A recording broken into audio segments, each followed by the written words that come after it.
Imagine being trapped in a cycle of death, each time waking up in a different body, haunted by the mistakes of your past and the cruel hand of fate. What if every decision, every move, and every heartbeat was your only chance to escape the fiery gates of hell? The story begins with a young man named Choi, who is on his way to a job interview at a prestigious company. While en route, his manager calls to wish him good luck. Suddenly, a man crossing the street in front of Choi is struck by a car and collapses at Choi's feet.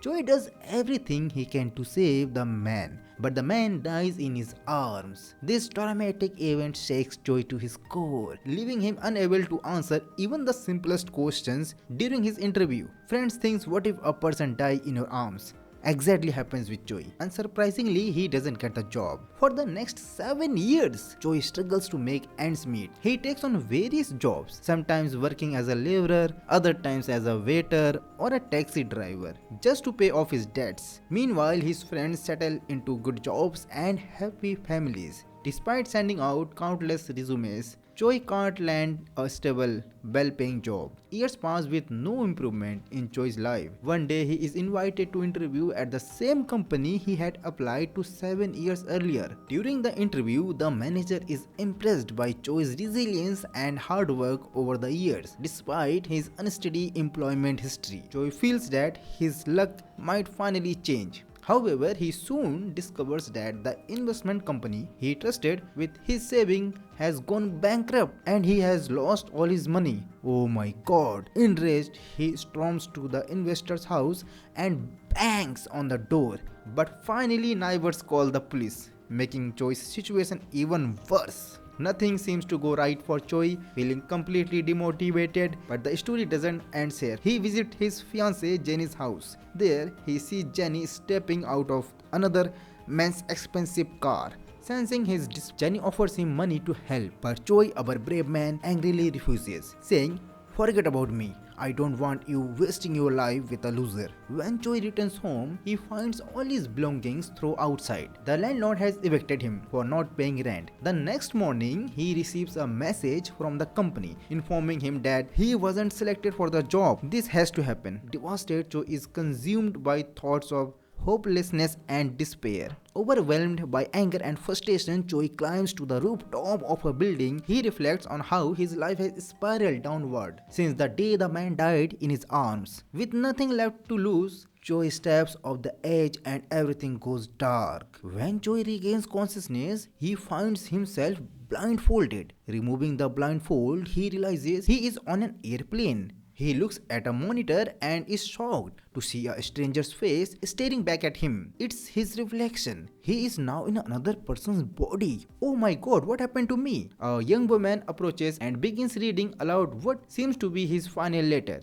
She explains that Choi is dead, but death does not free him from his suffering. She introduces herself as Hell, the goddess of death, and takes him to a strange place. They stand atop a towering structure with sounds of anguished screams echoing from below. Hell reveals that Choi committed a grave sin by taking his own life. For this, he must face punishment. Without warning, Hell pushes Choi off the tower. Choi plunges into a swamp filled with horrifying creatures. As he struggles to escape, he is suddenly transported back to the airplane cabin. Hell explains his punishment. He must die 12 times, each time inhabiting a different body. If he can survive in one of these lives, he will escape Hell. Before Choi can confront the rules, Hell vanishes. Moments later, the airplane begins shaking violently. Alarmed, Choi puts on a life jacket. A flight attendant reassures him, "It's only turbulence, sir." But Choi's anxiety doesn't subside. While exploring the plane, he notices luxurious items that leave him astonished. Then a glowing object catches his eye. Keep in mind, friend, this glowing stone or object will come every time whenever Choi will take another life. Actually, this glowing object contains the memories and skills of the person whose body he now inhabits. Choi learns that he is in the body of the youngest son of the owner of the company he had been trying to join for years. Oh my god, this company will not leave Choi anyway. Overjoyed, Choi thinks his problems are solved and he plans to enjoy this newfound wealth and privilege. But fate fate has other plans. The airplane's engine explodes and Choi hurriedly buckles his seatbelt, but the plane bursts into flames. He burns to death. When Choi opens his eyes, he is standing before a glowing door leading to hell.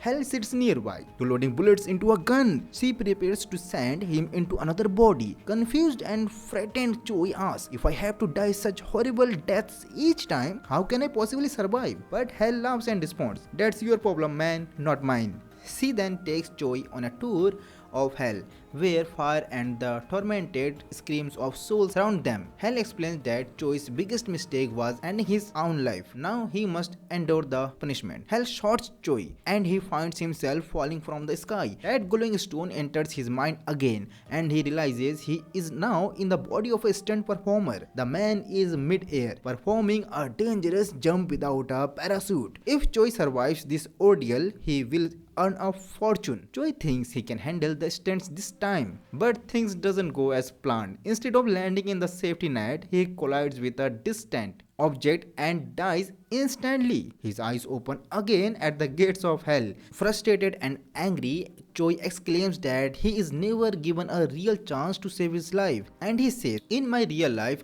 I only had sadness.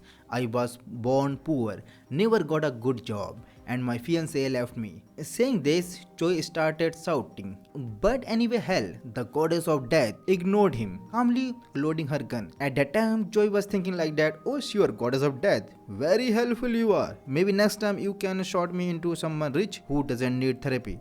Anyway, without a word, Hell fired the gun and Choi was thrust into a new body. This time, Choi found himself in the body of a schoolboy. Oh my god, once again school. It is better to die. He notices that another boy is mocking the stunt performer after watching the video of his death. Then again the same glowing stone enters Choi's mind, and he learns that the boy's father has died and he lives alone with his mother. Oh my god, once again a sad story. The boy's mother works tirelessly day and night, but the boy hates going to school. Every day he is bullied by naughty children. One day, after being beaten, the boy becomes so upset that he contemplates doing something drastic. Choi, now inhabiting the boy's body, realizes that if he can survive this time, he might finally escape hell. A boy named James torments him again. Furious, Choi picks up a chair, intending to teach James a lesson, but James' friends attack Choi and he gets no help. Tired and beaten down, Choi thinks he needs to seek help from someone stronger. Poverty reminds Choi of his own mother. While having dinner, he starts crying, recalling his mother's struggles. Later that evening, Choi receives a threatening message from James demanding money. The next day, Choi approaches one of James' friends who reveals that James is bagged by a powerful boy in 11th grade. During lunch break, James teases Choi again, but this time Choi dumps noodles on James' head in front of everyone. Bro, revenge is best served cold and apparently with extra soy sauce. Choi said with a smirk. Humiliated, James calls for backup and his gang leader Tom steps in to confront Choi. But his partner refuses, having already been warned by Choi not to interfere because Choi plans to fight his own battles. James then seeks help from his gang leader, Tom, who arrives with his gang to confront Choi. However, when Tom sees Choi, he dismisses James as too big to handle a younger boy. Embarrassed, James loses his nerve. When Tom tries to attack Choi, James' partner comes to Choi's defense, and the confrontation ends. Choi starts exercising every day to become stronger, but James' constant taunts only fuel his anger. One day, James catches Choi alone, attacks him with a rock and kills him. Choi's eyes open again at the gates of hell. Oh my god, how many times I have to come here? Hell is waiting for him, blaming Choi for his own failures. She fires the gun again and Choi wakes up in another new body. This time he is tied to a chair with a cloth over his head and surrounded by goons threatening him. The goons demand to know the whereabouts of a girl. Some stolen money, you will know it. That glowing stone again enters Choi's mind and he realizes he is now in the body of a serial killer who stole $10 million from his boss for the sake of the boss' girlfriend. While inhabiting this body, Choi hides the girl in a safe place, but the boss soon tracks him down. Choi manages to escape by cutting the lights and defeating the goons. He decides to retrieve the stolen money to start a new life. And the surprise is coming. Choi hides in a truck, but when he leaves the truck, more goons chase him. He tries to escape on a motorcycle, but gets cornered on a bridge. Using quick thinking, he evades the goons and jumps from a rooftop into a pool. At the beach, the boss girlfriend hugs him. And now finally the real surprise is waiting for Choi. As soon as Choi reveals the money's location, she shoots him. Oh my god, never trust this type of girl. Choi wakes up at the gates of hell once more, where hell laughs at his misfortune. However, this time Choi is prepared. He had lied about the money's location and boasts to retrieve it in his next life. Now Choi is interested to take another life because he has now money. Choi now finds himself in the body of a prison inmate. He learns that a dangerous fellow prisoner is plotting to kill him before he is released. That prisoner turns out to be James. Furious, Choi confronts James, but other inmates intervenes. That glowing stone enters again in Choi's mind, and he realizes he is in the body of a boy who took the fall for a rich man's crime to pay off his mother's debt. The boy's young age earned him a reduced 2-year sentence. The real culprit's lawyer visits Choi, offering money to stay silent, but Choi refuses. He decides to take control of his own life. In prison, Choi plots his revenge on James in previous life. As you know, he pretends to be possessed by the souls of the dead, terrifying James. Eventually, Choi is released and sets out to reclaim the $10 million he had hidden in his previous life. At the beach, Choi retrieves the money and divides it into 2 bags, one for the fighter's mother and the other for himself. He promises to meet the fighter's mother, but is suddenly stabbed by a man seeking revenge for a crime Choi didn't commit. Choi explains the truth and apologizes, and the man feels. Then Choi's prison partner appears and reveals that he went to jail only to kill Choi for a reward. He stabs Choi again, killing him. Choi's eyes open once more at the gates of hell. This time, he breaks down, crying over memories of his mother. He begs hell for another chance. Hell grants his wish, and Choi is thrust into a new body. Choi awakens as a young boy at a train station. He retrieves the bag of money and notices a poster. That glowing stone again enters in his mind, and he realizes he is now in the body of a model. The model's life appears luxurious, but Choi quickly learns it's complicated. At a party, he faints from drinking too much. The next morning, his older brother wakes him up, reminding him to manage the family's cafe. While working at the cafe, Choi sees his former fiancée Jenny, who is now a famous writer. Seeing her stirs his emotions, and he recalls the day he told her to leave him, thinking himself a failure. Choi learns that Jenny's latest book is based on their time together, and she hasn't forgotten him. Moved, Choi decides to apologize and buys a special fountain pen for her.